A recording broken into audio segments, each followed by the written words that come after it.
चांदोबा रामायण 40वा भाग. विभीषण राज्याच्या इच्छेने आला आहे असे हनुमानाने म्हटल्यावर रामाने आपले मत व्यक्त करताना सांगितले. हा विभीषण कितीही दुष्ट असो, शरण आल्यावर मी त्याला सोडणार नाही. ती सज्जनांची पद्धत नाही. त्यावर सुग्रीव सहमत झाला नाही आणि म्हणाला, हा जरी चांगला असला तरी याच्यापासून आपल्याला काय लाभ?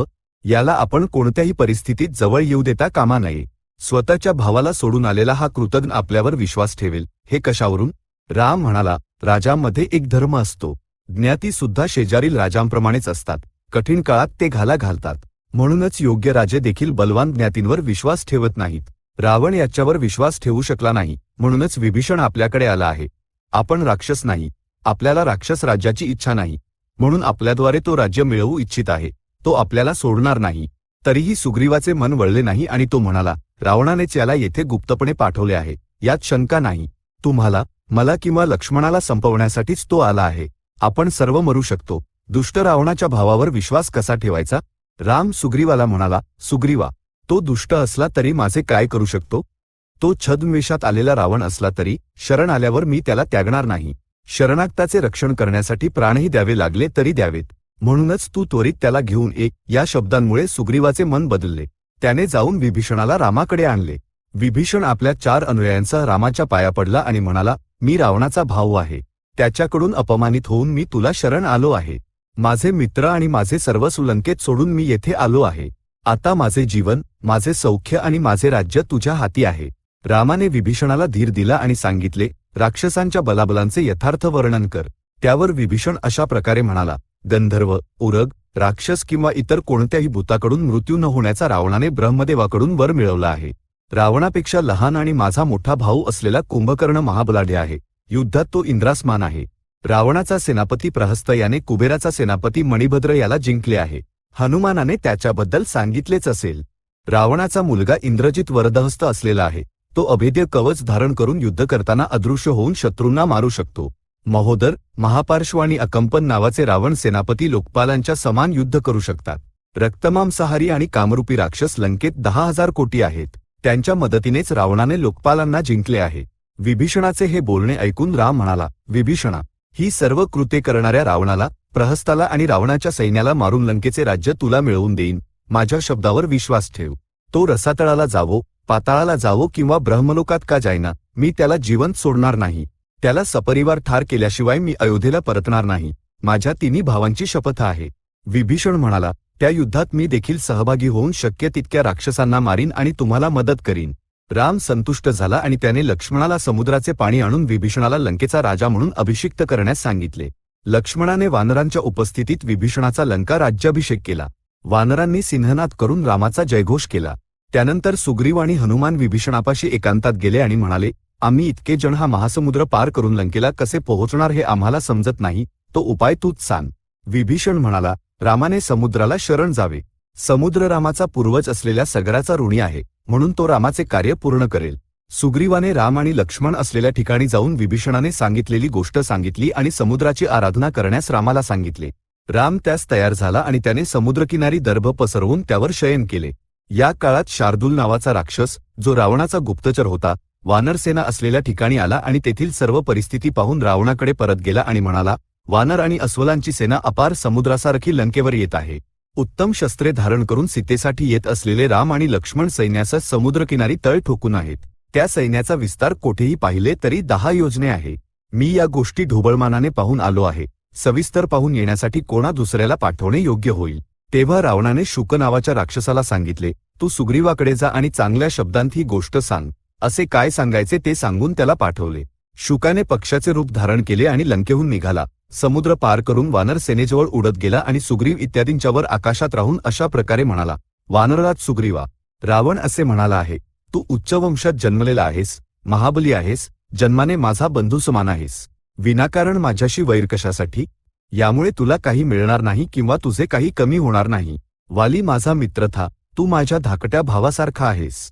मी रामाच्या पत्नीला आणले तर तुला काय? तू बुद्धिमान आहेस. नीट विचार करून किष्किंधेला परत जा. या विषयात तुझा काहीच संबंध नाही. लंकेत तर देवता देखील प्रवेश करू शकत नाहीत. मग मानव आणि वानरांची काय कथा? हे शब्द ऐकताच वानरांनी आकाशात उडी मारून शुकाला पकडले आणि आकाशातून जमिनीवर पाडले. शुक ओरडून म्हणाला, हे रामा, मला वानर मारत आहेत. दूताला मारू नये. माझ्या स्वामीने जे सांगायला सांगितले तेच मी सांगितले आहे. मी स्वतःचे काहीही बोललो नाही. रामाला दया आली आणि तो वानरांना म्हणाला, त्याला मारू नका. शुक जखमी पंखांचा आकाशात उडाला आणि विचारले, सुग्रीवा, रावणाला काय सांगू? सुग्रीव शुकाला म्हणाला, रावणाला असे सांग की, राक्षसराज, तू माझा मित्र नाहीस किंवा तू माझे काही भले केलेले नाहीस. तू माझा मित्र रामाचा शत्रू आहेस आणि माझा शत्रू वालीचा मित्र आहेस. म्हणूनच तू नक्कीच वध करण्यायोग्य आहेस. मी तुला सपरिवार मारून लंकेची राख करीन. तुला रामाच्या तावडीतून देवता देखील वाचवू शकणार नाहीत. हे वृद्ध जटायूला मारल्यासारखे नाही किंवा राम लक्ष्मण नसताना चोरीने सीतेचे अपहरण केल्यासारखे नाही. तुला रामाच्या प्रतापाची कल्पना नाही. तेवढ्यात अंगद सुग्रीवाला म्हणाला, हा दूतासारखा वाटत नाही, गुप्तचर असावा असे वाटते. आपल्याशी बोलतानाच याने सारा तळ पाहून घेतला आहे. याला पकडा, लंकेला जाऊ देऊ नका. सुग्रीवाच्या आज्ञेनुसार वानरांनी शुकाला पुन्हा पकडले. शुक पुन्हा आक्रोश करत म्हणाला, हे रामा, दूत असूनही हे वानर माझे पंख तोडत आहेत आणि डोळे काढत आहेत. रामाने वानरांना सांगून शुकाला वाचवले.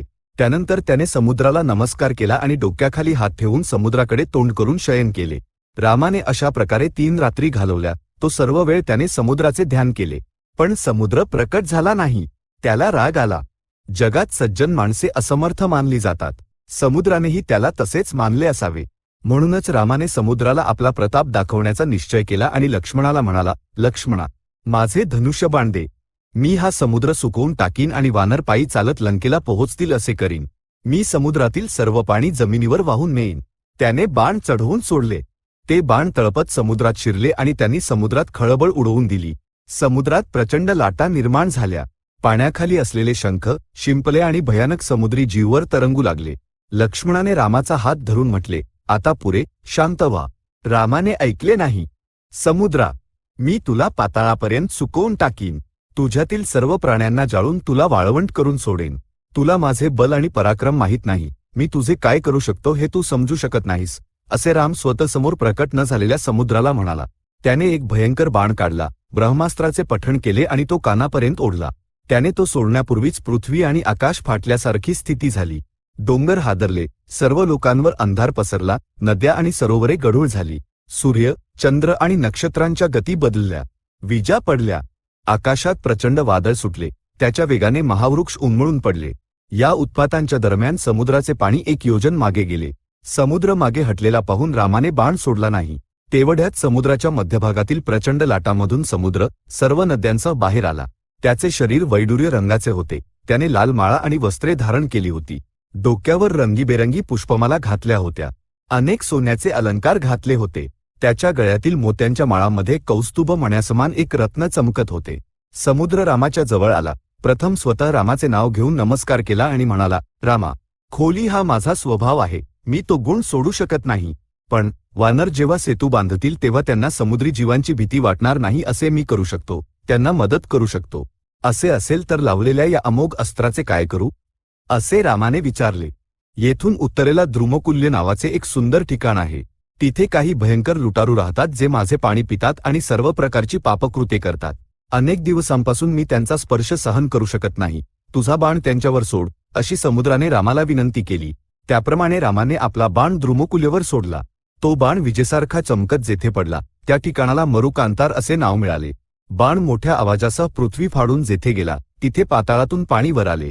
व्रणकूप नावाने प्रसिद्ध असलेले ते पाणी कधीही न थांबता वाहतच राहते. द्रुमकुल्यमध्ये असलेले सर्व लुटारू नष्ट झाले. तेवढ्या समुद्र रामाला म्हणाला, तुझ्या सेनेत नल नावाचा एक वानरश्रेष्ठ आहे जो विश्वकर्माचा मुलगा आहे.